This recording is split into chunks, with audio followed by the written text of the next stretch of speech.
Hello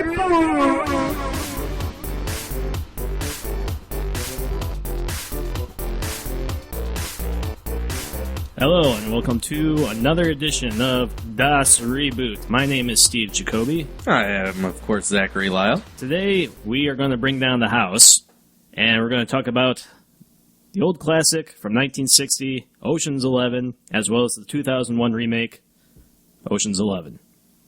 Now to distinguish them, we can't really do that in audio, but we can do that in, writing. 1960 version, Ocean's 11, had the number 11 to it. The 2001 version had the word 11 to it. Correct. How we're going to distinguish that? No idea. 1960 version, 2001 version. You could Sinatra, the Clooney. Yeah, you could also say the Sinatra, the Clooney. You could say veterans versus cons is another way of doing it. Veterans versus... We'll be getting into that here. We will be getting into that. Indeed. Well, I just saw 1960 version for the first time. I'm a huge fan of the 2001 versions, plural, because there's a trilogy, which is awesome. And I've only seen the 2001 version maybe once. And it was a while back, and I didn't quite have time to refresh it. How could you? I'm sorry. Yeah. I'm sorry. I was on vacation. For 15 years? No, for the past week. When we were supposed to be prepping for this. Oh, god damn it, Zach. Dropping the ball again. Hey, I can't help it if I wanted to go see Jim Gaffigan down in Fort Wayne. Ooh. With my brother and have the performance disrupted by a bat. That really happened? That really happened. Anyone that happens to be listening in Fort Wayne, if you were there, priceless Jim Gaffigan, if you happen to be listening, God bless you. You sat there, you took that distraction, and you just went with it and gave us a great, 10, 15 minutes worth of improv there. And bravo, sir. Bravo. That's an omen right there from our last episode of Batman, you know? I was asking myself, where's Ben Affleck hiding? Or Michael Keaton might be here. Yeah. Heck, Adam West maybe even. They're Nobody thinks Christian Bale, though. Nobody. Well, yeah, because he's like the perfect Batman. That's right. No one thinks of him. But yeah, anyways, 1960 versus 2001, Ocean's 11. Sinatra versus Clooney. So, to start us off, Zach, are you going to do the 1960 version? I believe I am. Okay. Unless you had other plans and didn't tell me in the about hour and a half briefing that we just had. Well, we're not shooting from the hip that much, are we? No, not really. Okay, good. Well, 1960s. Let him rip. 1960s synopsis. Here we go. 11 friends who know each other from World War II service plan to rob 5 of the biggest casinos in Las Vegas in one night. They develop a master plan, but after the whole thing is over, something goes wrong. Dun-dun-dun. Bum, bum, bum. Directing this, we have Louis Milestone. He also was the producer. The screenplay was written by Harry Brown and Charles Lederer, and the story was by George Clayton Johnson and Jack Golden Russell. And yes, that is an actual name, Jack Golden Russell. Too bad it's not Russell Johnson. I mean, come on. That's a golden name right there. Just saying. Wow. Wow. Hey, it could be Jimmy Russell, too. That's true. Jimmy Russell had his Jimmy's rustled.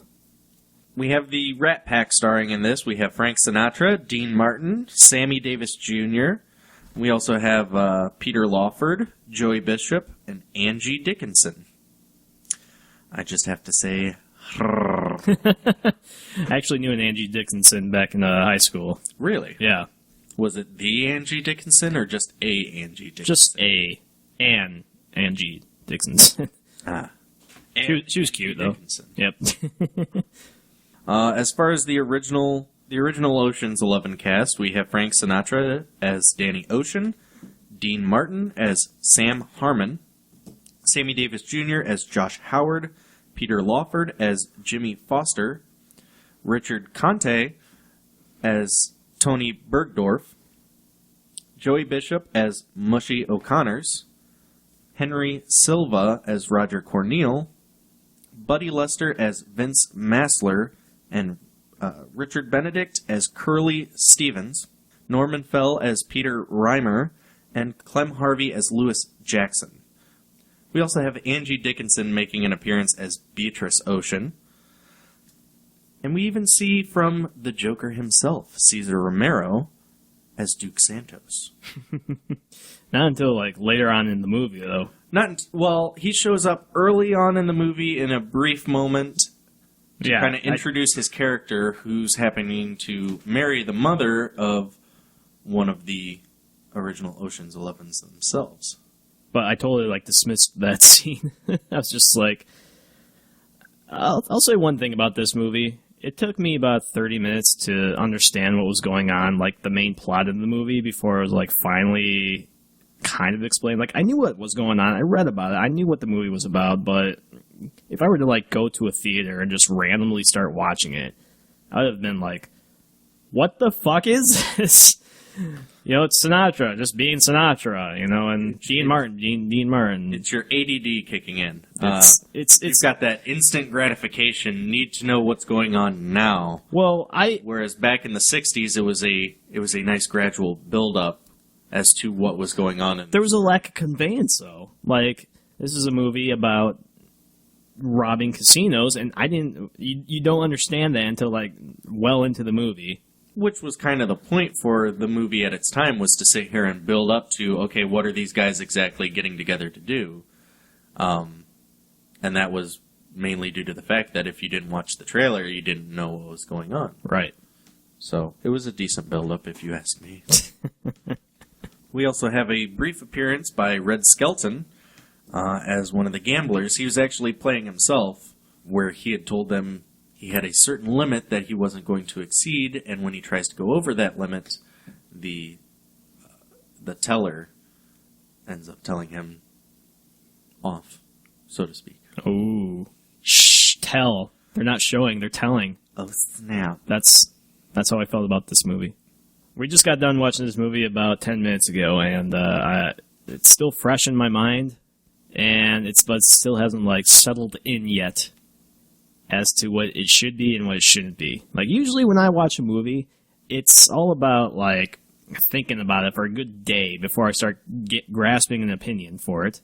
And that's what I'm trying to do right now. So, Are you saying we should have been recording this tomorrow after all? No, whatever. But it's the thing. My default mood from a movie, though, if I don't, like, truly understand it or get it, it's automatic resentment for it. I was the same way for Interstellar when that came out. I was just like, this movie is just way too fucking long to be that had that kind of payoff in the end. So I apologize to the masses. I don't apologize to the masses because I happen to be a big Rat Pack fan. Well, who doesn't like the Rat Pack, for one thing? I mean, if you don't like Sinatra and all that stuff... I've met a person or two, and they're no longer my friends, so... Well, you're probably better off. Well, I'm not dissing Sinatra. I'm not dissing Dean Martin or any of the other cast. I'm just like... You just have your sights set on the 2001 version. Because it's instant gratification. You know exactly what's happening. Even then, 15 years ago, there was... Movies today, they're so fast. They're so lightning quick, and they're so... they're just setting everything out right away in order for you to like get a grasp on what the movie's about. But that's because the attention span of most of the people today is very short, so you have to grab them quickly in order for them to sit still and be like, okay, I'm listening, what's happening? Yep. Where it wasn't like back in the 60s when you could sit there and be like, okay, you know, we're going to introduce this character, and you're going to wonder who's this guy, and then all of a sudden... half an hour into the flick, you're going to finally find out what they're all doing. It's because people back then were more bored. I don't know about more bored, but they were more... I'd say, if anything, they were more patient with their entertainment. I mean, we've got so much to entertain us today, it's hard to choose. You know, our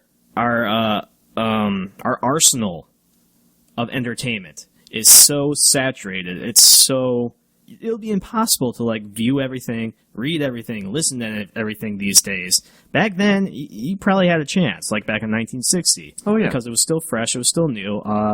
You know, the whole movie industry, you know, it started back in the early 1900s, but at the same time, there was still things you could watch and probably like watch half of the movies that came out up until that point.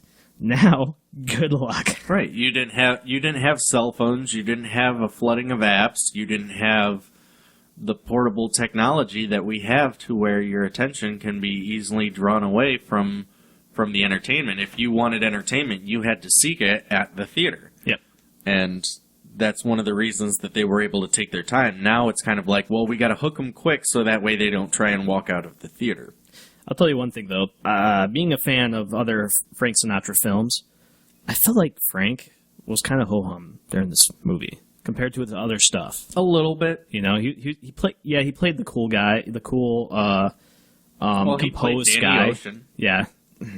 If you were to compare his Danny Ocean to George Clooney's, I kind of don't want to, but Can we do it? Can we do that later? we'll do it later. We'll compare those two oceans later. Yeah. Oceans shall crash into the shore. Also, another thing, I've never seen Sammy Davis Jr. in a movie until this movie. He's done a couple of different movies. Yeah, he has, but I've never seen him in a movie. I know of Sammy Davis Jr. I know of his repertoire of being a musician, you know? He was a musician. His family did vaudeville back when he was still building his career. Yep. But I've never seen him act. And it was... Have you ever heard any of his performances with the Rat Pack? yeah, I probably have on... Because that was quite the performance there. Yeah. Sitting there trying to keep us cool. Yeah. It's just one cool cat. Yeah. Most of the filming for this movie was actually done in Las Vegas. The Las Vegas portion of the film was, of course, done in Las Vegas at the Flamingo, the Sands, the Desert Inn, the Riviera, and the Sahara hotels. Now, the interesting thing about this is that Sammy Davis Jr. was forced to stay at colored-only hotels during the filming in Las Vegas because Las Vegas wouldn't allow blacks to stay at their major hotels, despite his appearing with Frank Sinatra, Dean Martin, and the others at the Sands Hotel. Because while they were filming this, they were actually performing while they were out there, too. Yeah. Mm-hmm. Yeah, probably like double dipping while they were at it. Now he was And gambling, probably. exactly gambling, drinking, Singing, acting, all the above. mafia work. He was only allowed to stay at the major hotels after Frank confronted the casino owners on his behalf, therefore breaking Vegas's unofficial color barrier. Oh, so we got Frank Sinatra. Standing up for his buddy. Oh my god, that guy is such a awesome dude. They were tightly knit. Yeah. Another interesting thing is that the original story for the screenplay was brought to Frank Sinatra's attention by Peter Lawford, but Sinatra was not the first person to hear about this. Peter Lawford actually was first told about this film by director Gilbert Kay. And Kay heard about it from a gas station who told him his idea for the story. But when Sinatra first heard the idea, he said, "Forget the movie, let's pull the job." He actually wanted to do this. Yeah. I can't blame him. Why not? You know, it was Back in the 60s, security was far more minimal than what we have going on right now. If, spoiler alert, if you watch the movie. Here it comes. Their vault is simply behind a locked door. It's just a closet. It's just a closet. In every single casino. It's a closet. It's a closet. With an average of 2 guys in it. Yep. Some of them had 3. Yep. But an average of 2 guys in it who they then got to sing, what's the New Year's song? I don't know. remember. I don't know the title of the New Year's song. I don't know the lyrics of the New Year's song. Yeah. Anyways, Anyways, where were we at? we're talking about I'm getting pulling it overwhelmed off by this Ocean. We were talking about pulling it off. They had two guys in the vault, and then a safe, and a simple safe because it wasn't even locked. It was an unlocked safe. They were simply able to just turn the handle, open it up, and there's the cash. Well, let's New Year's, people were probably drunk and randy and just very mindless at the time. That's right. It's the 60s, baby. Randy. I did read something about the new Ocean's 11 and Austin Powers, but we'll get to that later on. We will get to that. Yep.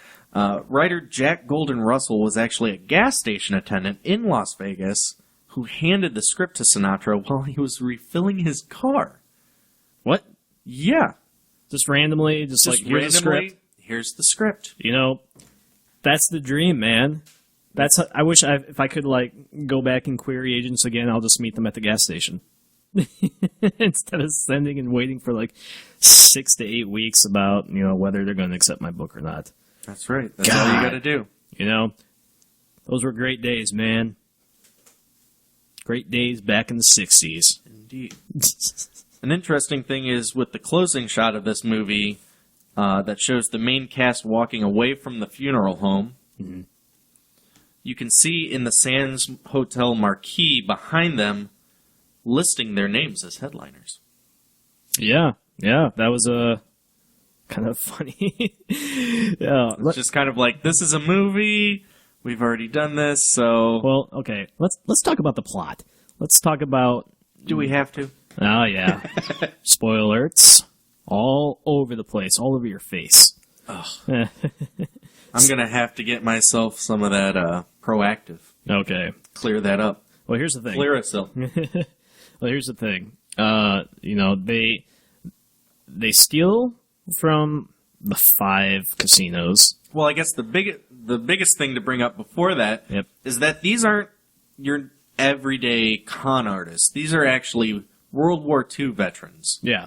So that have pulled some amazing heists back in their war days with enemy territory and enemy treasures, but now they've hit rough times and they're having to hit the homeland. They've hit so much hard times that they no longer can go commando. They just go completely pantsless. That's right. Yep. But yeah, a bunch of veterans go and rip off a whole bunch of casinos in Las Vegas, succeeding, and then hatch a plan to smuggle the money out from their buddy's funeral casket. Yes. And at the very end of the movie, their buddy ends up getting cremated. They're all sitting there, and it goes down the line. What's that noise? What's that noise? Yep. And it gets down to a guy that's not in the group on the end, and he says, "Oh, well, it's the deceased wish to be cremated." So they realize that the casket that they filled with all of this money that they had gotten from their heist, millions upon millions of dollars, is now going to be incinerated with their dead companion, their dead brother in arms. And then they realize that, and it's over. Somber walk away from the funeral parlor, roll credits. It's such an anticlimactic ending to such a... But it's one of those... It's an ironic ending. Exactly. And I am a huge fan of irony. So one of those 60s ironic endings that leaves you kind of going, well, what just happened? It kind of left me a bigger impression than the remake, actually. Now, right now that it's just because it's over. Yeah, it's over, and they did all this work, and they did all this work. They didn't go any further. They didn't create an Ocean's 12 or an Ocean's 13. Yeah. So it was just kind of like, well, we tried, we failed. What's the point? What do you think is the overall moral to this story? Don't put your money in a casket. Especially if your comrade is going to be... Cremated. Yeah. Oh, my God. Most of this filming was actually done early in the morning before sunrise, since most of the actors also had shows in Las Vegas that they performed nightly during the shooting. So the actors would wake up in the afternoon, do 1 or 2 shows in the evening, and then go through makeup and arrive at the shooting locations for principal photography. And each location was actually fully set up in advance, so minimal time would be wasted once the actors arrived. So that's time management for you, my friend. Busy schedules. Busy schedules.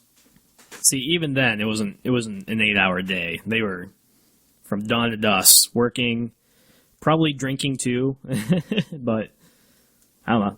It was a good time when business and pleasure were synonymous with each other. That's right. And now we don't have that nowadays. Not so much. Not so much, unfortunately. Everyone's kind of become a diva with their time. Yeah. This isn't worth my time. Because we're all entitled. It's the American way. And another funny thing is that most of the interactions between the main characters was actually ad-libbed. Really? Yeah, these actors playing these leading roles all knew each other so well that they were able to improvise dialogue as well or better than the script that was written out for them. Do you have statistics of how much of the dialogue was? Unfortunately, I do not have a full statistic. Probably a lot, though. Speaking of improvisation, the scene between Frank Sinatra's character and Patrice Wymore's character, Adele throws a dish of candy at Danny Ocean, or Frank Sinatra. The throwing of the dish itself was ad-libbed, which accounts for the genuine look of surprise on Sinatra's face and the faces of his co-stars. Oh my god. It's a good thing I sat there and I watched that, and I'm sitting there going, I'm just glad the dish was not like a legitimate dish. Or if it was a legitimate dish, it was poorly made because that sucker exploded against the wall. Oh, man. Yeah, I did notice that. I didn't know that was ad-lib, though. That's hilarious. Well, knowing is half the battle. One thing that really stood out to me about this was the jokes. Like, there were a lot of knee-slapping jokes that I just couldn't stop laughing to. Like, it's more so knee-slapping for us now during this time period because of the language change. Since the 60s. So you don't think that? Well, here's one of the characters at the very beginning of the film. Spoiler alert: is getting a massage. You know, and, by a female companion. Yeah, female companion. And at that point, some of the cast members come in, and one of them says to him, like, "Be careful, or she might rub you." Frank Sinatra said, like, "Be careful, or she'll rub you out." Now, I have to ask, is that expression, did it even mean the same thing back then, or? You know, I wish you would have asked me this earlier, because I would have looked it up. A whole bunch of some of these expressions. It probably meant, like, you'll be too tired to do anything. More than likely. But aren't we all after being rubbed out? The look on your face is priceless. Usually I'm rip-roaring ready to go for round 2. That's just me, apparently. Another one was a guy with some boisterous man. Just, I want to take you home and spread you on my waffle. Now that was done during a burlesque show. So that was actually meant to be perverted. Well, but you don't hear very many of those. Spread. What is a waffle? What do you think a waffle is? Hopefully, it's not a blue waffle. Because if you've ever seen a blue waffle, God, you need a brain scrubber. Either that, or you just need to take it easy for lobotomy, the up. Something. Well, I don't know. Lego my ego. I'm not touching your blue ego. My blue ego. My ego's so blue, and I don't know what to do with it. Just take it easy from the nightlife. I like the nightlife. I like to boogie. Yeah, but when your waffle's too blue to boogie, then you need to get out of there. Get the hell out of there. Get the hell out of there and just Just get some ice, get an ice pack, and watch something on Netflix. Well, Netflix and chill. I don't think you've seen a blue waffle, my friend. I'm half tempted to sit here and stall this recording just so you can see what a blue waffle truly is.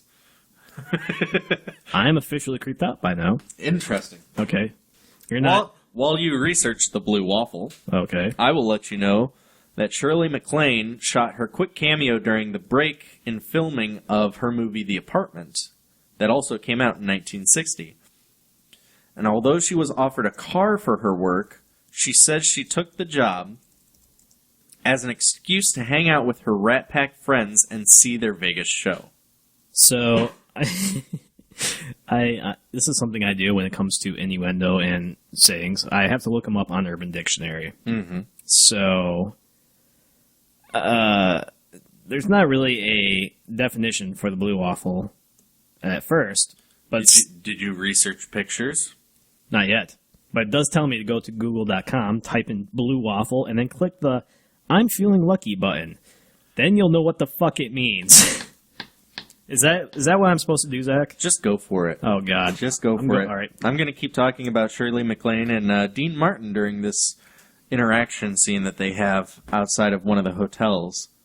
Shirley MacLaine's character happens to be quite inebriated on New Year's Eve, and she mentions, she has the line, "I'm so drunk, I don't think I could lie down without holding on," which is actually a rehash of one of Dean Martin's classic lines. Really? Yeah. Sounds like... He was known for saying, I believe the last time I heard it, it said, you're not drunk until you're having to hold on to the ground. I believe that's it. We've all been there. We've all been there. Shirley Shirley MacLaine also... Oh, hold on. I just Googled blue waffle. And... Welcome to the Scarred for Life Club. What the hell am I looking at? Why would you do this to me? All right, listeners, I'm not going to explain it, but I don't even think just don't do it. I don't even think the blue waffle should make it into the cut. Oh, it's getting there. Well, I'm all about Urban Dictionary stuff. to mother and father, I truly apologize for knowing what a blue waffle is, and please, whatever you do, do not research it or try and order it at one of your delicious restaurants down there. It will not be pleasant. Well, there's also a red pancake. And I'm not looking up any of this. If you want to start your own innuendo podcast, go for it. I but will. Don't include me with it. It'll be a hit, and you'll regret it. Shirley MacLaine also refers to Dean Martin's character, calling him Ricky Nelson, and Dean Martin replies, "I used to be Ricky Nelson, but now I'm Perry Como." And in real life, in his early singing career, music critics used to refer to Dean Martin as a knockoff of Perry Como. And in addition, Dean Martin had just done Rio Bravo back in 1959, co-starring Ricky Nelson. Interesting. I just can't get blue waffle on my head, though. Then allow me to continue.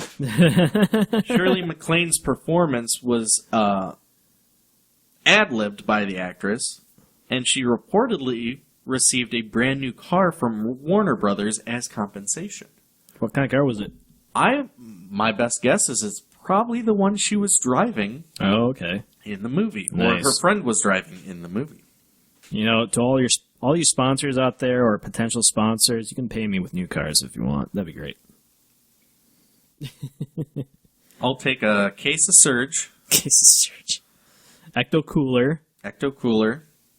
That's And something you can't find unless you order it on Amazon.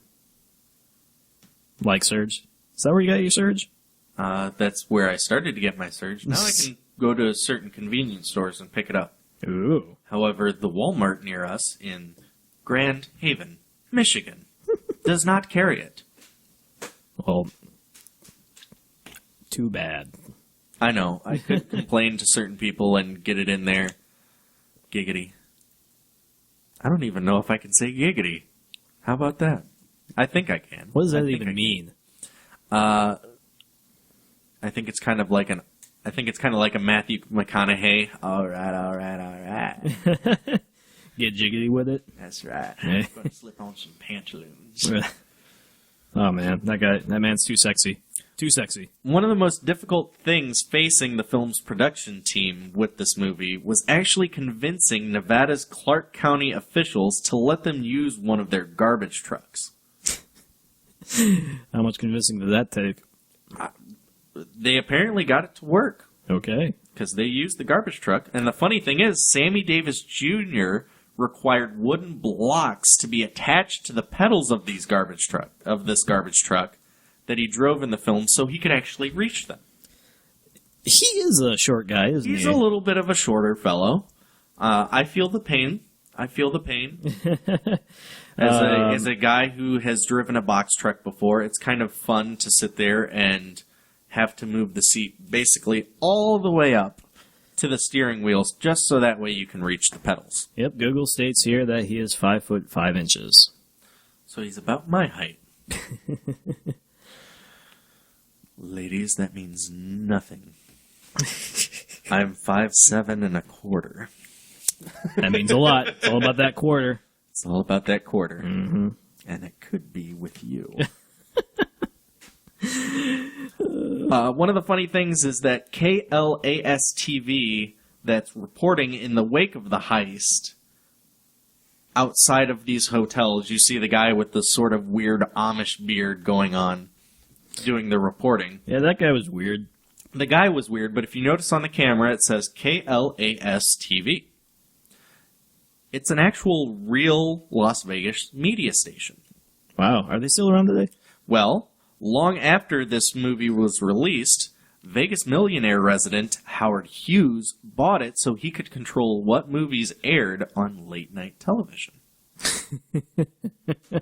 And unfortunately, I have not been out to Vegas to double-check this. Right. But I would assume if Howard Hughes bought it, it's still around. Wow. Man, that guy was just filthy rich. So, Indeed. I wonder what kind of movies he wanted aired. Probably a lot of Warner Brother films, if you ask me. Yeah. An interesting thing is that Jack L. Warner was sufficiently impressed with the finished film that he ended up entering into a long-time contract with Frank Sinatra and his production company. Wow. Well, that paid off. It's all about who you know. It really is, It really unfortunately. is. I mean, if you're connected like that, then you're fortunate. If you're not, then it's unfortunate because your skills as a potential job candidate would go to waste unless you know somebody. And Frank was in the business of knowing people. Oh yeah, like Not only as an entertainer, but, with the rumors of mafia connections and... I bet his knowledge of his social network was somehow monetized. That's how you get rich. You just know people and get paid for it. It's like, oh, I know that guy. Name drop. $10 bill just shows up on your doorstep. That was the real dream back then, I guess. So anyways, about the Jim Gaffigan show. Anyways, sorry, my digression. Sundays at 10. Funny thing about this movie is that they actually had a different ending in mind for the movie. What was that? Because this one was kind of depressing. This one was kind of depressing. This one's a little bit more depressing. Oh, God. They originally had it to where Danny Ocean and his men would make it out of Las Vegas with the money by getting away on a chartered plane that would have been flown by one of the 11. Okay. But then the entire gang would have been killed in a plane crash. And nobody liked that ending. No, it's kind of... That's more anticlimactic. Plane crashes into a mountain, big fireball, roll credits. It seems to lose... I think that would have definitely, especially back in the 60s, that would have angered a whole bunch of people. Well, the current ending they have is comical, though. That's the thing. I mean, yeah, it's a bit depressing.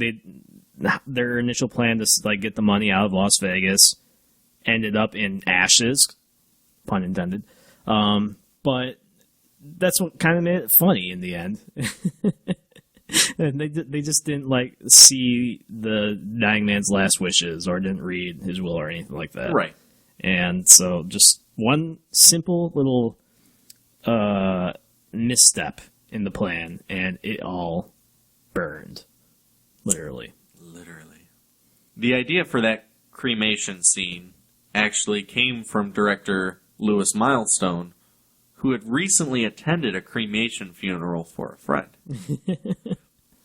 Now, I'm unaware of how they do this currently, but apparently back in 1960s, you sat there and watched as they incinerated your friend and turned them to ashes. It was the modern day funeral pyre, that Interesting. They made back in like old feudalistic days, and just like put the corpse up there, just watch it burn.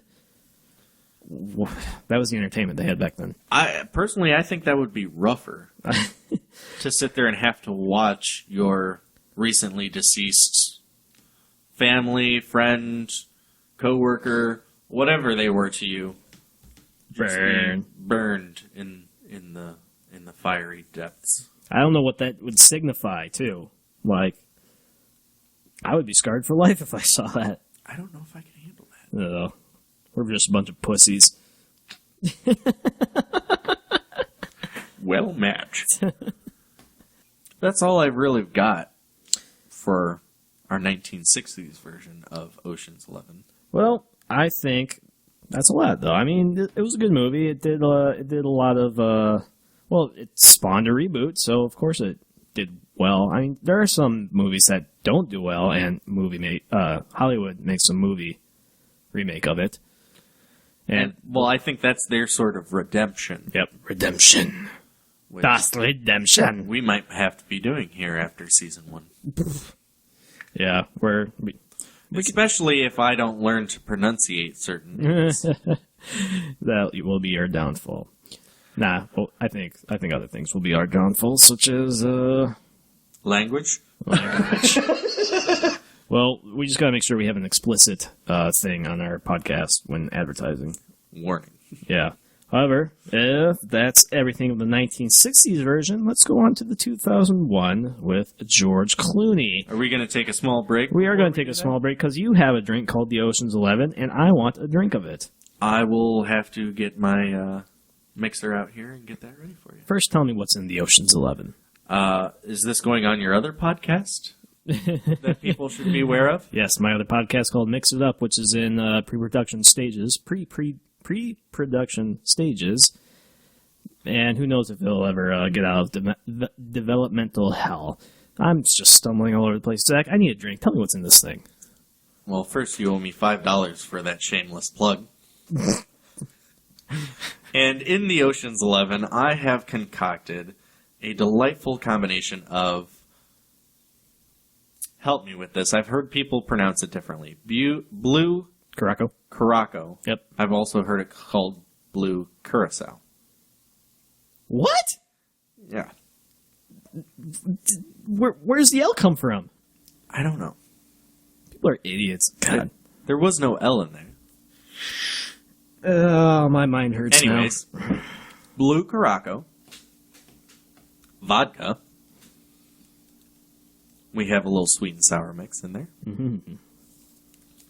A little bit of peach schnapps. Mm-hmm. Wait, I hate schnapps, but keep going.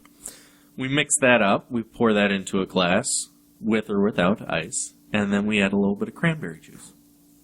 It gives it a nice, rich ocean blue sort of tint. And it is quite smooth and delicious and... Just like your voice right now. You're selling it so well and sexy.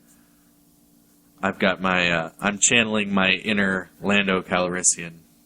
I love how it's in a jar, though. It should be in a martini, man. Come on. It's in a classic ball wide mouth jar that I normally drink my sweet tea in. However, I was feeling classy today, so I figured I'd throw some alcohol in it. Well, you convinced me to have a drink, so let's go get one. Anyways, 2001. Coming up. Coming after up this. after this.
I just really like that theme song. It's a good theme, you know? Like, It is. It connects It's catchy. the old with the new, you know, the old with the Polish polka, and the new with the dubstep stuff.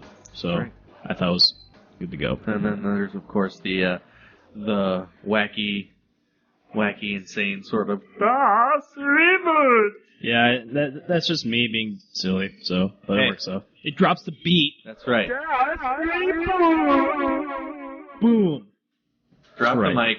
All right. All right. So, what are we doing? Ocean's 11, 2001. Right? Right. Okay.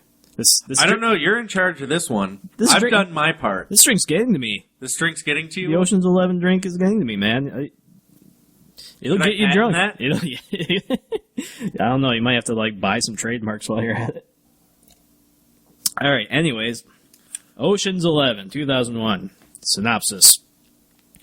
After being released from prison, Danny Ocean hatches a plan to get back at the man who has married his ex-wife. Reuniting with his good friend Rusty, played by Brad Pitt, they then hatch a plan to steal from not one, not two, but 3 casinos in Las Vegas, all owned by Terry Benedict, who's played by Andy Garcia. But to hatch a plan so big, they need to recruit help from both old friends and new blood, with different skills to get away with the largest theft ever in Las Vegas. So right off the bat, they're doing 3/5 of the work that the 1960s version has done. It's not about how many you do, it's about how good you do it. Okay, I'll agree with you on that one.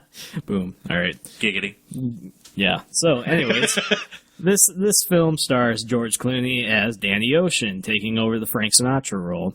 As far as any other roles in this movie, not one character is brought back.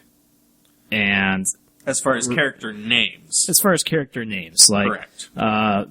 you know, you got Dean Martin's character. Who's basically the right-hand man. Yeah, that's Brad Pitt, Rusty. Mm-hmm. You got the The kind of spoiled brat. the spoiled brat, Matt Damon. Matt. And He plays Linus. Mr. Damon, if you happen to be listening, I apologize. The Team Trey- America is just instilled Trey in their Parker and minds. Matt Stone have imprinted that on the back of my mind. However, I severely enjoy your movies as far as the Bourne trilogy and Good Will Hunting. Stop and sucking up. I'm just saying, I like Matt Damon. Okay, I'm just and saying. I know that he knows. Every time you say Matt Damon, he's getting paid $100. That's how social Is media that coming goes. out of your pocket? Because I you don't could slide know. one of those hundreds my way. Or Mr. Damon, you might be able to slip. I'll take $5. Yeah, we'll take $5. I'm a cheap little. We'll split it to $2.50 each. I'm a whore. Anyways, this movie was released in 2000. It was also shot in Las Vegas. Was it 2000 or 2001? 2001, excuse me. Oh, it's an ot It's an odd. or an oot. It's an odd film. Not an odd film, an odd film. But it was a homage to like the Rat Pack days. However, it didn't really follow the the old feel of the Rat Pack movies, as you will. It brought in, it wasn't a movie about a whole bunch of World War II veterans stealing from 5 casinos in Las Vegas. It was a bunch of con men, thieves. Bunch of con men, yeah. What were you saying? The vets versus the cons. Right. Yeah. So these are the cons. Con artists, thieves, swindlers, Yep. if you will. Yeah, and their ages, like back in the old film, they're practically all the same age. In They're their practically 40s, all the same age. I wouldn't even say 40s. I'd say maybe 30s, late 30s. 30s. Yeah. 30s area. The one guy may be pushing it a little bit, considering, he died of heart trauma, I do believe. Yeah. Spoiler alert there.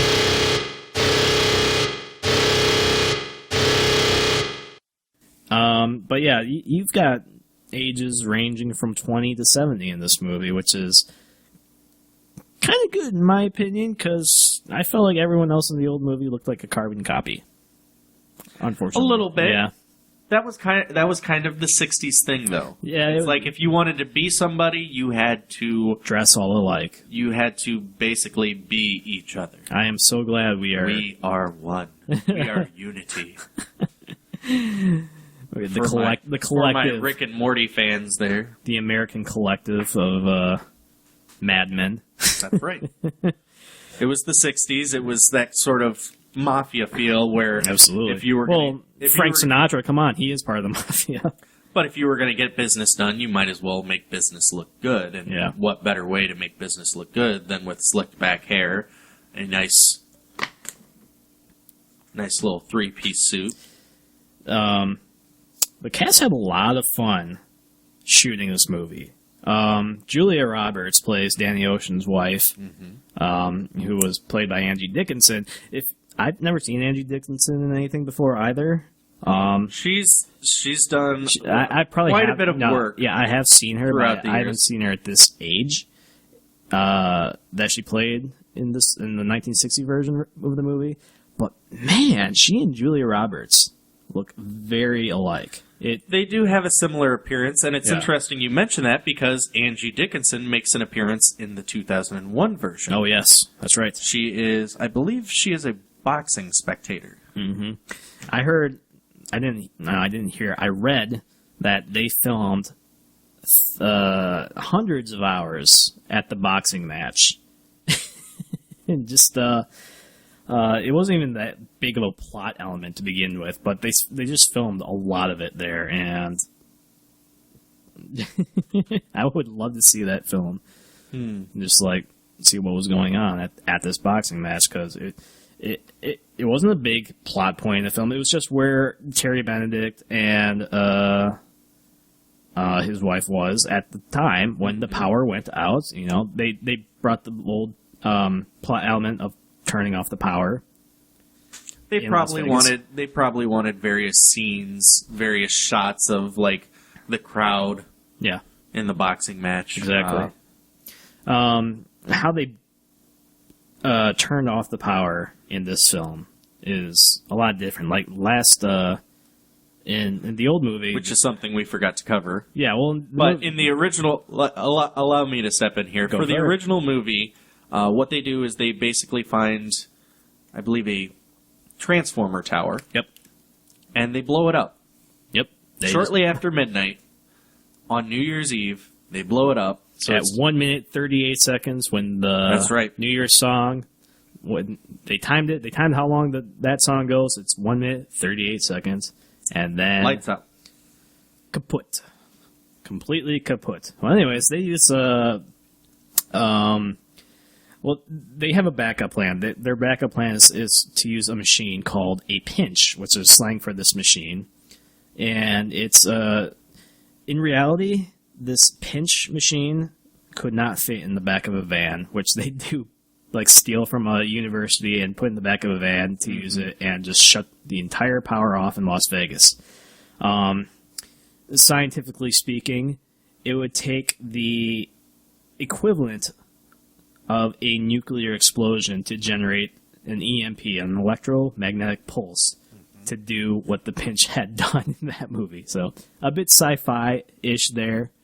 However, still a fun plot element. Well, they were probably looking for something a little bit more experimental, not so traceable. Right. And which is something important if you're going to be pulling off a major heist. Mm-hmm. But like I said, a lot of the cast had fun filming this movie. During the off hours, they all went gambling. George Clooney actually lost 25 hands in a row of blackjack. Now, has the debate been settled? Because I know George Clooney was probably the worst of them, but there was a debate between Matt Damon and Brad Pitt being the best hands at the table, winning the most money.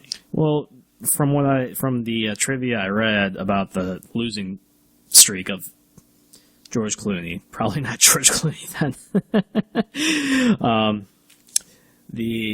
Going back to the Austin Powers reference that we were talking about. Oh, yeah, exactly. There's a scene where Brad Pitt masquerades as a doctor, and the wig he wears is actually the rehearsal wig that Mike Myers wore for Austin Powers. Wow. Yeah.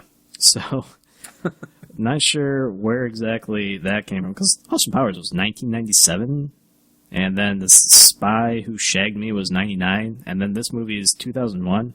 Were they shooting the third one at this time? I'm not sure, but I'm not really sure. You don't have to check up on that. I'm not worried about it, but I think it's about the same time. Because if I remember correctly, with Austin Powers 3, they were traveling back to the year 2001. Yes. With time-traveling things. Mm-hmm. It's either 2001 or 2003. I cannot remember quite off the top of my head, because it has been a while since I've seen those. While the cast members all had a lot of fun, they also made some sacrifices, mainly their pay for the movie, because they wanted to keep it, they wanted to fit into the budget, so everyone took a pay cut in order to make it more budget-worthy of a film, and that's really cool of them. I mean, you've got this all-star cast, and they probably all respect the original, Frank Sinatra, and they really want to make this happen as a homage to the original film. Well, as far as the writing credits go, oh yeah, they credited the original writers of the 1960 version, and then they credit the person that was in charge of their screenplay. Mm-hmm. So it's obvious that they took a great deal of time to sit here and note what had been done in the 1960s version and then adapt to it. Yeah. Well, when you're in Vegas, I mean, come on, you gotta stick with the classics and keep up with traditions. And it's interesting you mentioning the pay cut, because this was about the time that Julia Roberts was in her prime area. And I'm reading something here that says George Clooney sent the script to her. Yep. You wanna fill us in on that little? Now you're doing a good job. George Clooney sent the script to Julia Roberts with a $20 bill attached to it. And it included a note that said, "I hear you're getting 20 a picture now." This is of course a joke, because at that time she was the highest paid actress at $20 million per picture. So she was getting 20 a picture. So well, that's a clever little joke, but at the same time, Clooney's a huge prankster. Come on, right? $20 million per picture. Oh, yeah. Well, come on. She was Erin Brockovich. She was Pretty Woman. She was the go-to actress. She was the Audrey Hepburn of those years. I would agree to that. Yeah. Between Mystic Pizza and I'm going to start throwing out. We've got Mystic Pizza. We've got Steel Magnolias. We've got My Best Friend's Wedding. Yep. Runaway Bride. Yep. So she was a very Mona Lisa Smile. That came later. Oh, it did? That came later. I think that was actually after this. Well, the only reason I mentioned that is because it was mentioned in Dodgeball. So, but yeah, like I said, they had a lot of fun filming this. The original person to play Danny Ocean that the producers had in mind, though, was Bruce Willis. That would have changed the dynamic of the movie a little bit. Absolutely. I think if Bruce Willis would have done it, one, the question is, would he have had hair? And two, would the casinos actually blow up in the end? Potentially. Yeah. Potentially. You know, if he's having to crawl through air ducts. Well, it's funny because Bruce Willis actually appears in Ocean's 12 as Bruce Willis, as himself. Interesting. Well, spoiler alert.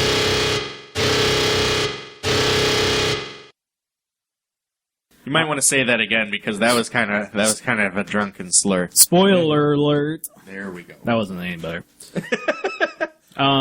Use your English pronunciation, sir. Indeed. Spoiler alert. The con that they're doing is to make Danny Ocean's wife impersonate Julia Roberts. And apparently Julia Roberts and Bruce Willis are really good friends. And the place that they bring the faux Julia Roberts to... The Fulia Roberts. the faux Julia Roberts. There you go. Wow. I'm so stunned by that now. I stole your thunder, did I? You didn't steal it. You just muted it. My apologies. Well, Bruce Willis... Shall we backtrack? You did that really well. I probably couldn't do that. Thank you. Yeah. Thank you. I take pride in my ad-libs here. In your rewinding impersonations. Yeah. Now you're speaking in tongues. Yeah. Now, well, anyways. Release me. Yeah. Please don't. Blue waffle. Hashtag blue waffle. Please don't hashtag that. I'm going to hashtag that. No. It's going to be glorious. This is why I'm not on Twitter. Anyways, Bruce Willis. Bruce Willis recognizes the faux Julia Roberts. The Fulia Roberts. Yeah, and it's just a fun scene from there on out. As you know, she's not really Julia Roberts, but she is. So it's funny how that happened. I don't have any info about Brad Pitt's character when it comes to who could have played him. However, Brad Pitt was in almost every scene in this movie. You can see him eating something, and that's kind of an inside joke because they didn't have enough time. The entire cast and crew didn't have enough time to stop for lunch and eat, and so they just implemented it as an inside joke for the character of Rusty, who's always eating stuff. Well, it could also, it's basically how everyone felt, like, just let us eat, and here's Matt Damon, here's Brad Pitt.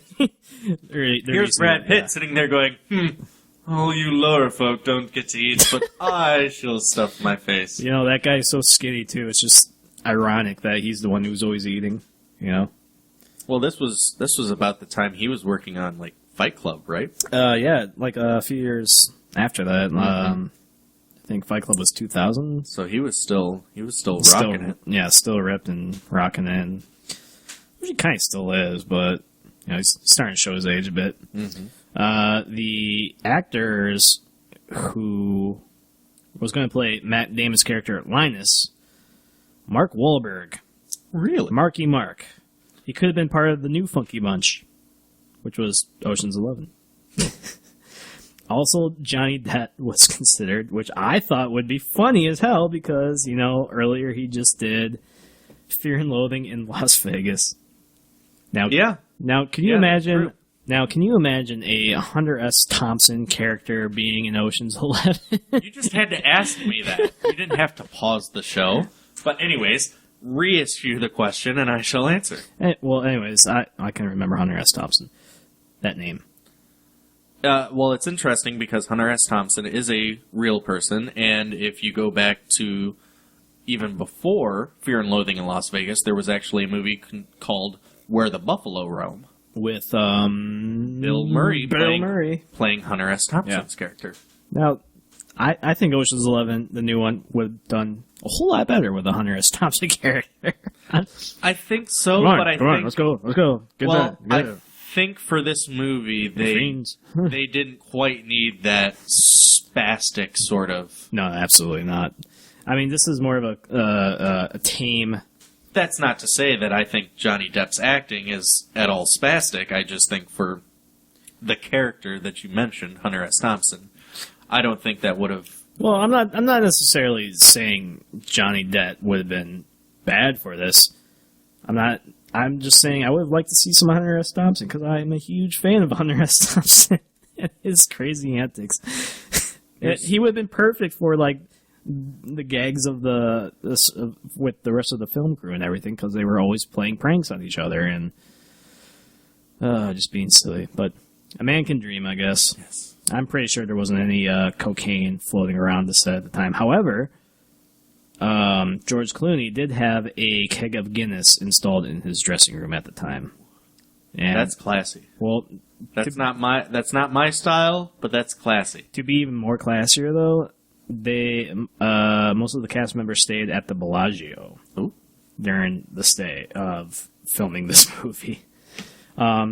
Poor Julia Roberts, though, it only took 2 weeks to shoot her entire scenes. So I guess she only stayed there for like 2 weeks.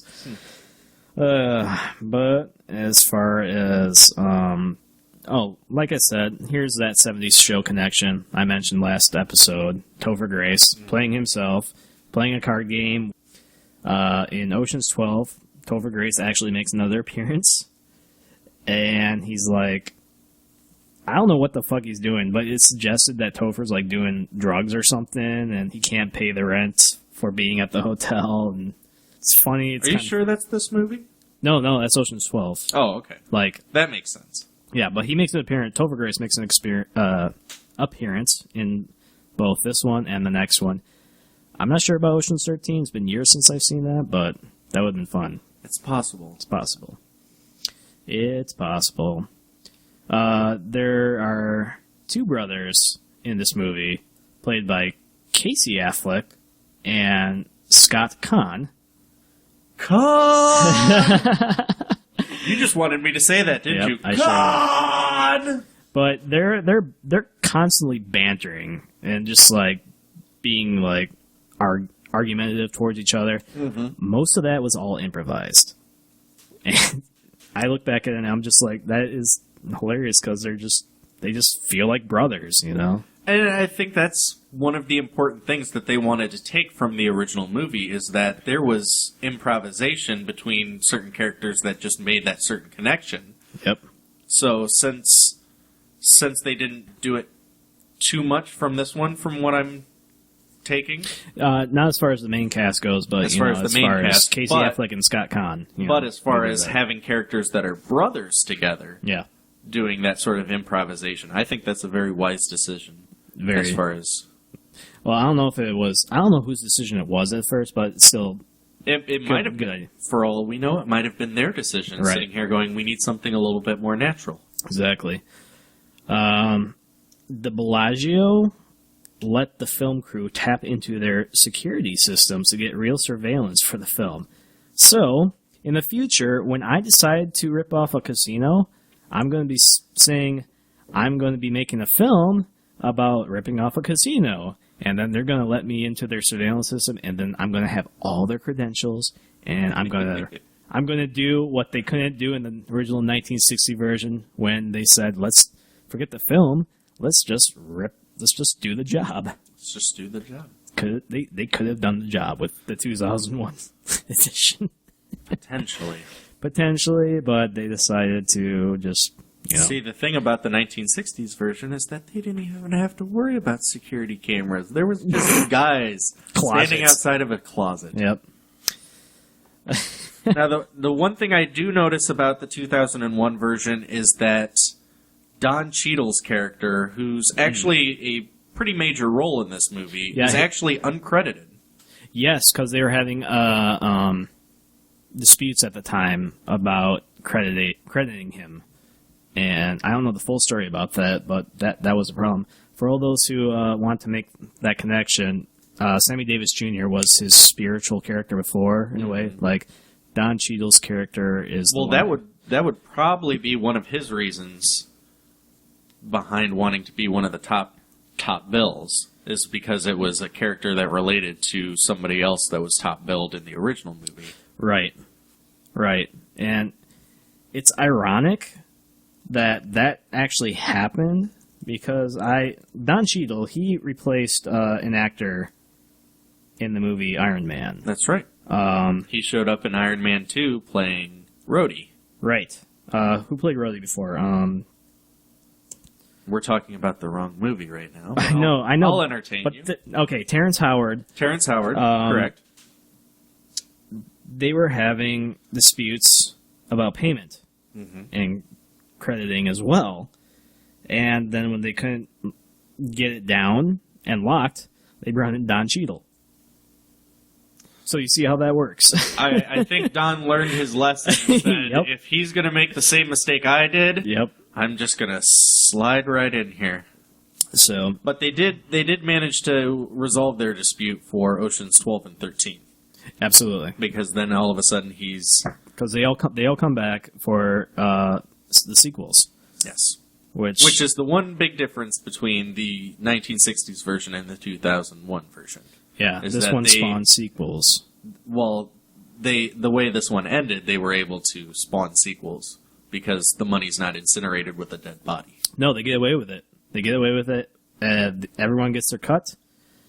And, however, the antagonist of the film, Terry Benedict, is onto them. He figures it out that Danny Ocean was the guy who stole from him, and that paves the way for the sequel, Ocean's 12, and the entire plot, which is, in my point of view, a pretty good way to go, because instead of being badass and just like being con thieves and everything, they're all in debt, they're all like in the shit, and they're trying to like pay off Terry Benedict now. So Terry Benedict is basically our Duke Santos for this version. Yes, he's the one that Garcia. Yeah, Garcia. Oh, yeah, that's the for actor. The new one. Yeah, I was sitting there going, it was Cesar Romero for the original. Yeah. Now, did he take the sort of Jokerish approach? No, he was more just smart alecky. Smart alecky, but he kind of had this like Al Pacino vibe to him, and so it was more so a mafioso type of feel. Yeah, very Cesar Romero, cold, very calculated, and just always knowing what's going on with his casinos. So he wasn't very. He's kind of a dull character in my point of view, actually. Right, whereas Cesar Romero played it more. This was actually created before the Batman series, before the Batman movies, so you have to wonder if his performance in this kind of sparked the interest of those people and said, "Hey, we need Caesar," because we need Caesar. Well, we both agreed. I know we've praised Caesar. I know we've gotten done talking about 1960 version, but let's backtrack a little bit. Yeah, let's do. Sorry, let me take off the staccato. There it is. Staccato's off now. All right. What's staccato? Why does it feel sticky? There is a scene in the 1960s version where he cons Danny Ocean's group. Well, it starts off with him sitting here talking to the heads of these 5 casinos that they've hit, and telling them that if he manages to find their money, he wants 30% of the finder's fee. Yes. And he does this in a sort of menacing way that is also sort of slick, and he's kind of carrying a comedy behind it, so you see somewhat of a Joker appearance behind that. However, one of the heads was sitting here going, I've got board members that I have to talk to and approach with this decision. all of a sudden Cesar Romero pulls out a coin and shows that he is also Two-Face in the fact that he flips the coin and tries to bet the 30% that he's supposed to get from their casino Yep. on the fact if it would be heads or tails. Yeah. So, But then he goes full Joker by then approaching these war veterans Danny who've Ocean. supposedly gotten away with it, Danny Yep. Ocean and his crew, and tells them that he wants half. half. He wants half. How much do you want? Half. I was just kind of waiting for him to say, Half. how about a magic trick? Yeah, I know, right? And there were times like his characterization of him in this film versus him being the Joker and being totally manic. Like he's cool and composed in this film, but there is a point in the 1960 version of the Ocean's 11 where he kind of does like start laughing He starts to get manically, the inner Joker starts to appear. It starts to appear, and I'm wondering if that was like Again, I think that might have been one of the reasons he got his start with Adam Weston and that crew, is because they saw that he was at heart the Joker. the Joker. The Joker, yeah. But in this movie, he was Jack Napier. A little bit more so, yeah. I had to think about that for a second. Oh, for those who don't get that, that was Jack Nicholson's Joker, who was Jack Napier. That was him before he became the Joker. Yes. Obviously, if you didn't get that, you haven't listened to episode 2, please go back. Do not pass go. Do not collect $200. You're a bastard. Come on, they can at least pass go. I mean, as far as Okay, $200. fine. They can pass go, but they can only get $100. Just don't pass gas while they're at it. If they want to earn that other $100, they'll have to see me in my office. Be Oh, prepared for oral exams. Oh. You went there. Sorry, Mom. Oh, get down on me. Get down on me about the blue waffle, and then here we're Down talking on about. your knees and tell me Son you of a- love me. Oh, let's not and say I did. All right, I'll just be like Bo Burnham and just swallow this mic and pretend I'm orally pleasuring it. It is a big mic though. My mouth is not that big. I apologize. You're not trying hard enough. Emphasize on the hard. All right. Let's look at the numbers for the films. Are you done? I am done. That's all I got. Why you I got know. more? You got well, some I'm stuff? sorry. I kind of got you sidetracked with the whole mentioning of Cesar Romero's Well, character. it's fine. Cesar Romero is the man. So, however, do you have any more facts? Going back to the twins, Luke Wilson and Owen Wilson were actually to play the brothers Virgil and Turk, Yep. but dropped out to film the Royal Tenenbaums. And Danny Glover turned down the role of Frank Catton Who? in order to be in that film. Oh wow! Now those roles were then filled with Casey Affleck and Scott Condon, right? For the twins. For the twins, the brothers. The brothers. Yeah. They were... I do believe it says that they are twins and they're... Oh, I totally forgot Character about description. that. I'm sorry. I'm just so in my own little world. And of course, Frank... I hope I'm pronouncing this right, because I don't want to stop. Here we But go. Frank Catton was actually played by Bernie Mac, so that... Yep. It was actually supposed to be Danny Glover, but it became Bernie Mac. And I think that's one of those characters that Danny Glover could have pulled off, but at the same time, it just fit Bernie so well. Yeah, Bernie. I see Bernie Mac as that character more than I could see Danny Glover. Rest in peace, Bernie. Yeah. Another one gone far too soon.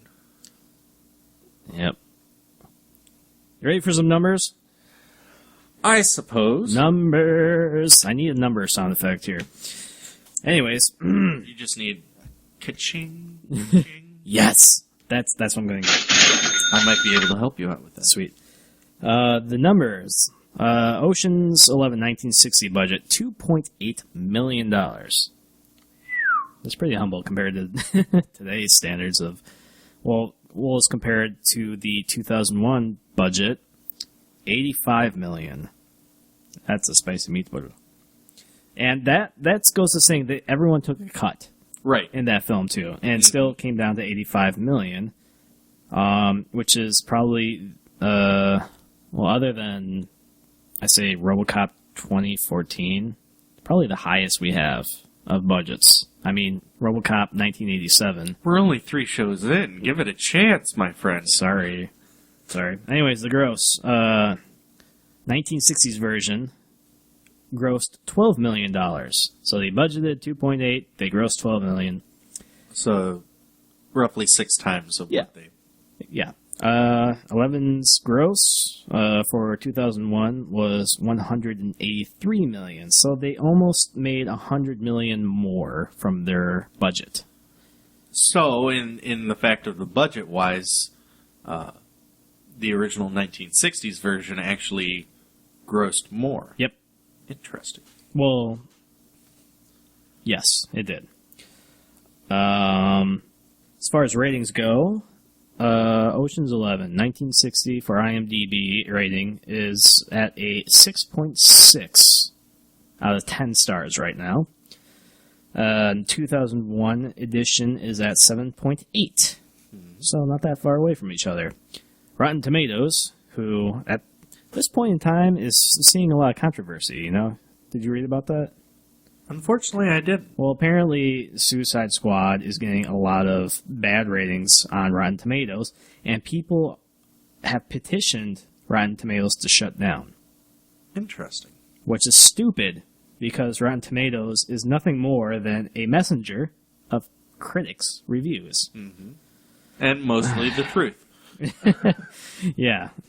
I'm anyway. sorry for those Suicide Squad fans. I will say that I did enjoy the flick in the beginning. Uh-oh. And then it fell apart at the end. Oh, no. My wife really wants to see that, too. I'd suggest either a matinee or maybe even a drive-in to where you get another movie to feature with it. That blows my mind, because you are such a comic book fan. I am, so that's where I say it started off well, and then it just kind of fell apart at the end, so... Now I don't want to go into any more details, at least on the microphone. I'm just saying. You can ask me after the show. I'm just saying, you like a lot of stuff that I don't like, and for you not to like this, I'm just like... I didn't say that I didn't like it. I know. I'm just saying I was slightly disappointed come the end of the flick. Fair enough. Rotten Tomatoes, though, the original 1960s has a 48%, and that would not be fresh. That would be squashed, actually. For the 1960s? Yep, 48%. Haters gonna hate. I know. 2001 edition, though, has an 82% fresh rating. Again, that would probably lead to the way of the story development. Yeah. Well, that's the thing. Like I mentioned, that 30 minutes into the 1960s version, if I didn't read what the film was about or didn't have any idea what Ocean's 11 was about, I wouldn't even know what the hell this film was about. You'd have walked out of the theater before the plot even opened up. It would have been just another Rat Pack film, which were a dime a dozen back in the day. Yeah. Yeah. So it's, its legacy does live on, but to bring it to face value of just a film you just like click on Netflix or something like that, I would have just stopped watching it and be so bored, unfortunately, because I have no idea what it's about. I don't know what's going on. Films back in the day, they weren't just about the writing. They weren't just about the plot. They were about the actors behind the film. Right. And producer would come to Frank Sinatra's like, hey, we got a film about this and that. You want to be part of it? Or, it was mostly about Frank Sinatra and not about the film itself. And, it was more so about the face behind the characters as compared to the writing of the characters. Yeah, and they would have gone to Dean Martin and say like, we got a film position available. You can do a couple of music scenes as well, if you want. And Dean Martin's like, hey, I'll do that, It's like, well, ain't that a kick in the head? See what you did there. One of the songs in Ocean's 11, the 1960 version. God. You thought it was a Sinatra song. Well, my reasoning behind that was back in the day when I was doing live sound for a lot of cabaret shows, I had a Frank Sinatra impersonator, and one of the songs he did was "Kick in the Head." Mm-hmm. So that's I didn't take the time to research it because I don't know why I would. Well, you need to get a hold of this guy and say you're not a Frank Sinatra impersonator, you're a Rat Pack impersonator. Well, you know, to be fair, he didn't really bring in an audience.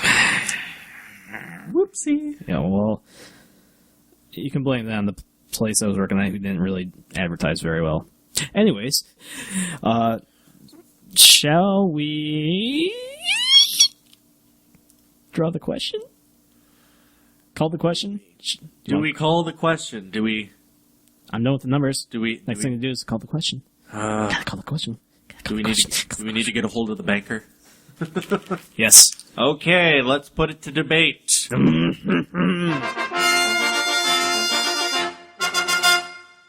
Do we get the boot, or do we get the reboot? I've been leading. I think we're going to change it, and I think you need to lead this one. Do we get the boot, or do we get the reboot? You know, I like old movies. Uh-huh. I really, really like old movies, especially with Frank Sinatra, Dean Martin. Cary Grant is my favorite old movies film star. Wise decision. Along with Audrey Hepburn. Uh-huh. Gene Kelly. Not so much. Not so much. Yeah. But at the same time, I really wanted to love 1960s version because people talked to me about it, and this was probably my downfall. It was built up too much.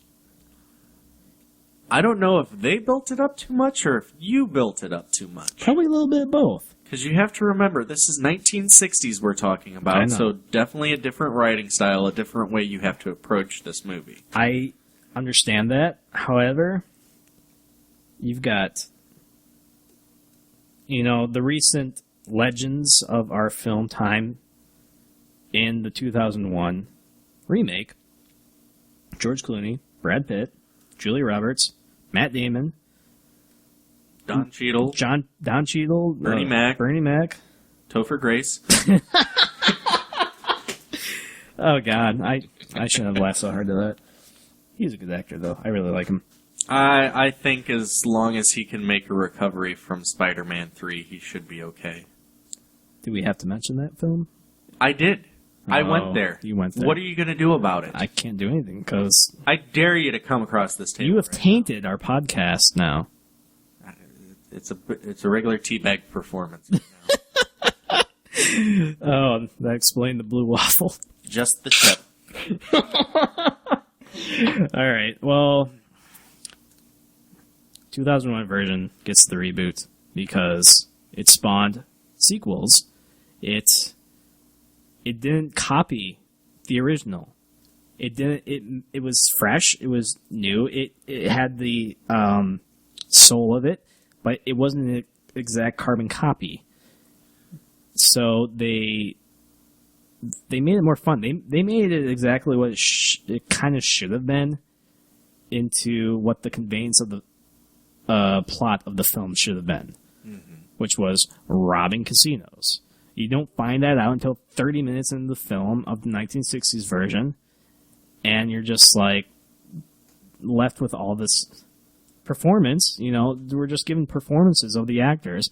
I really don't care. If you're a good actor, you're a good actor. But if it's not contributing to making the film go, it's garbage.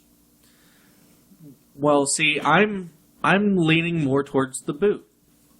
I'm leaning a little bit more towards the boot. And why is that? Back in the 1960s, it wasn't really like the film companies to sit here and bring in characters and then flash to some sort of introduction by way of a cutscene. So it was more so the reason that you don't find out what exactly they're doing, you don't find out about their plans until about half hour into the movie, is because they have to build up these characters. They have to draw you into, okay, well, it seems like these guys are kind of the jokers, and this guy seems to have the plan going on, and But you really have to be paying attention a lot. That film required a lot more of my attention than any other film in order to get that. Like, I understood that there were the archetypes of the group, but I was still lost even when I was paying attention in order to try to figure it out. Who was the pro? Who was the lead man? I know Frank Sinatra's the lead man, but who's the newbie? Who is the spoiled guy? Who's the inside man? Who's the demolitionist? You know? And I guess that's where we differ, is that you're kind of wanting that instant gratification of, okay, these are who these people are, now we'll show you what... It's not instant gratification, it's conveyance of thought. There's a difference. I don't care if you take time into something, just make sure it really like gets into the plot of things. Like I said, this was a Rat Pack film, and where the actors were showing off their acting skills because that was the style back in the day. It wasn't all about the writing and the like. I feel like that kind of movie, just screw the plot. Like, it's Frank Sinatra. Get that big name out there. Well, I mean, it was more so, you know, these are war veterans that are sitting here trying to accomplish something. Yeah. Even though they had a script, it was mostly improv and ad-lib to the point where they were the movie. But that's the problem. It was improvised, and that just backs up my case, though. That it was just an actor's showcase. It wasn't a plot or storyline. It was an actor's showcase. But it also is the foundation for what you're sitting here trying to give the reboot. Which I understand. As important, yeah, because there was great homage to the old with the reboot. Mm-hmm. You know, because a lot of the actors that brought in, they're all classically trained. They all know the history of film and Hollywood, and they all want to pay that homage to this old film. So, yeah, you can't have one without the other, but at the same time, as far as a storyline goes, and as a writer, I'm all about the 2001 than the 1960. I guess I'm just an old-timer with my nostalgia. Come on, you can do better than that. I can do better than that? I really can't. No. Are you talking about the voice, or are you talking about... I'm talking about your point. I'm talking about your argument. Ultimately, my point is that... You parried me better. Ultimately, for its time, this was a great movie. They were able to sit here and create seamless banter. Yeah. That definitely had a connection. Yeah. That these people were meant to sit here and be a team and do great things. And I mean, they were even able to the point of overcome diversity with the fact of Sammy Davis Jr.'s character sitting here being the lone black male of this group, which back in the 60s was a big thing. Well, that's the thing. A lot of these young folk are not going to understand that. They're not going to understand. Yeah, unfortunately, they're not going to understand the behind-the-scenes stuff that's going to happen, because why would they? What's going to cause them to do so? To look into it? They just want to be entertained, and this is entertainment. Right, but it's also important to realize the history that lies behind some of these movies. Absolutely. I mean, I would not be doing the show if I wasn't. Right.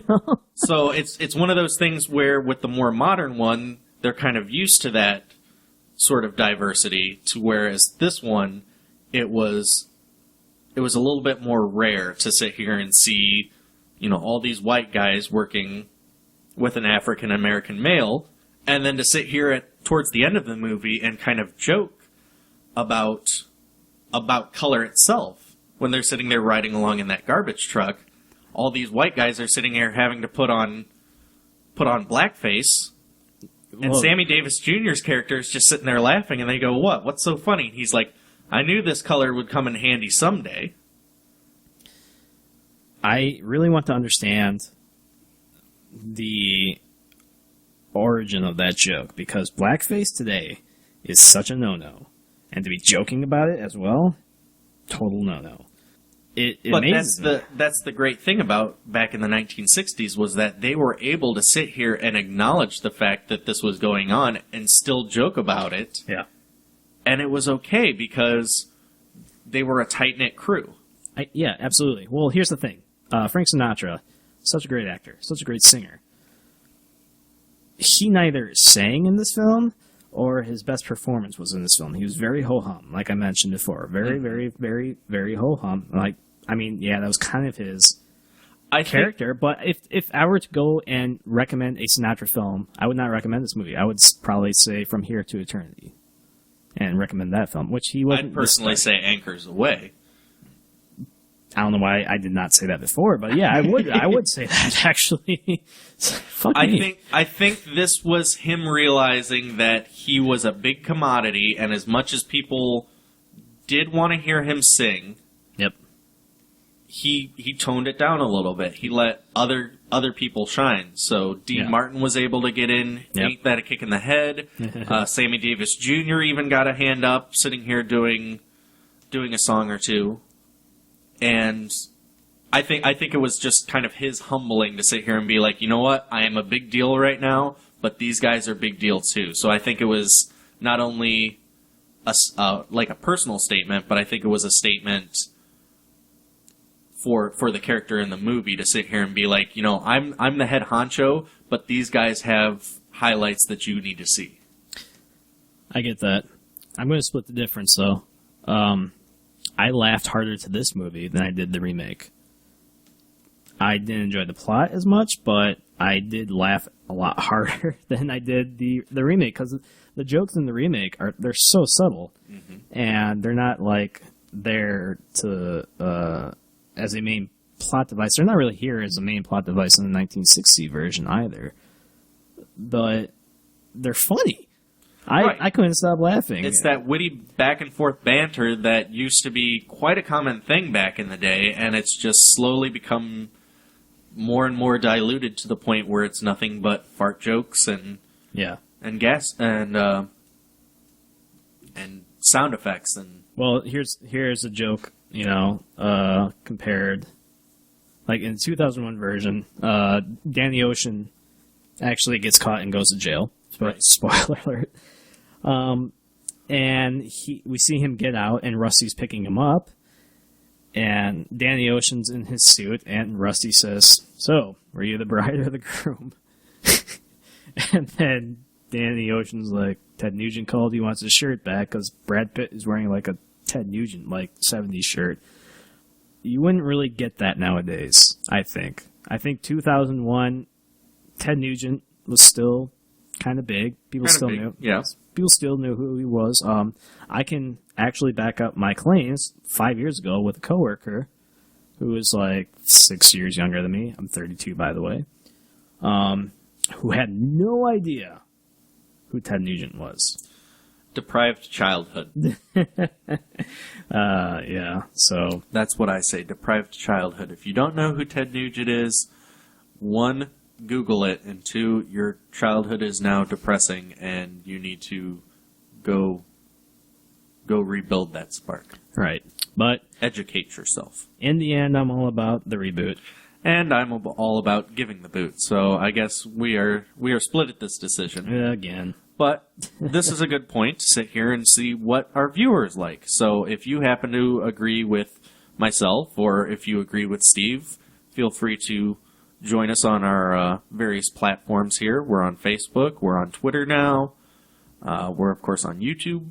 Yes, please subscribe to our YouTube channel where you can listen to us. You don't necessarily watch a video, though, but that's the Not yet. YouTube. We may build to that eventually. We may build to that. We're not yet on iTunes, but we're building up to that as well. However, view us on YouTube and comment. Let us know what you think. Give us your opinion, and don't hold back. If we compel you to say something, then we've done our jobs as hosts. Exactly. Don't be silent. Just be nasty if you want. I don't care. Or you can praise us too. Yeah, be nasty, be gentle, be whatever you want to be. Just don't give us the blue waffle. And if you have to choose anything, be Batman. Yes, of course. Anyways, on Facebook, we're known as Das Reboot Podcast. Follow us there. On Twitter, you can follow us at Das Reb, DASREB. Follow us on there. Tweet to us, retweet us. We'll follow you back if you do. And yeah, we want to hear from you. Thank you for joining us on Das Reboot. My name is Stephen Jacoby. And I'm Zachary Lyle. And thank you for joining us for this lucky, unlucky Ocean's 11 podcast. And we will see you next time for our episode 4 show. Red Dawn. Red Dawn. Oh. We got lucky, now we're going to war.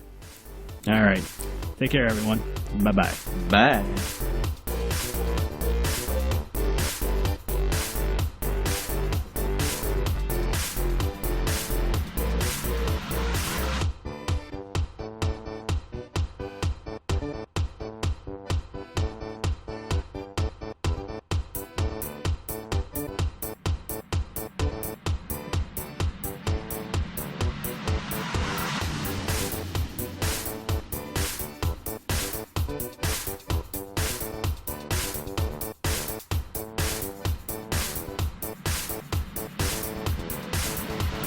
Das Reboot!